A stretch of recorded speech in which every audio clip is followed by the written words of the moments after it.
নমস্কার বন্ধুরা, এ দেখো নিয়েছি ফুলকপি আলু। এই দুবেলা কি রান্না হবে কি খাওয়া হবে এটা একটা সমস্যা।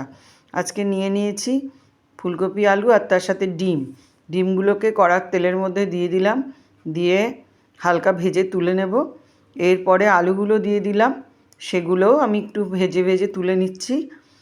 তারপরে দিয়ে দেবো এটার মধ্যে ফুলকপিটাকেও হালকা ভেজে তুলে নেবো। এখন নতুন কপি তো অত লাল করে ভাজার প্রয়োজন পড়ে না। এই যে সব ভাজা রেডি হয়ে গেছে।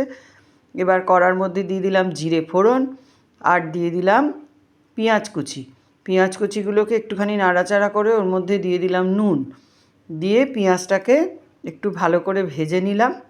নিয়ে ওর মধ্যে দিয়ে দিচ্ছি মশলা বলতে দিলাম আদা, জিরে, কাঁচা লঙ্কা আর রসুন বাটা।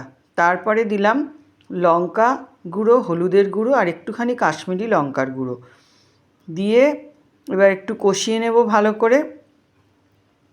এই মশলার কাঁচা গন্ধটা চলে গেলেই দিয়ে দিলাম টমেটোটাকেও একটুখানি মশলার মধ্যে কষিয়ে নিলাম, দিয়ে দিলাম জল। টকবক করে জল ফুটে গেছে। এইবার দিয়ে দিচ্ছি ডিম, আলু আর ফুলকপি, দিয়ে এটাকে ভালো করে আমি একটু নাড়াচাড়া করে নেব। নিয়ে এটাকে সেদ্ধ হওয়ার জন্য ছেড়ে দেব। এইবার এই দেখো আমার ডিমের ঝোল একদম রেডি হয়ে গেছে। তোমাদের কেমন লাগলো জানিও। শীতের দিনে এটা খেতে কে কে ভালোবাসো অবশ্যই কমেন্ট করে জানিও। ভালো লাগলে লাইক, কমেন্ট, শেয়ার করো। সবাই খুব ভালো থেকো।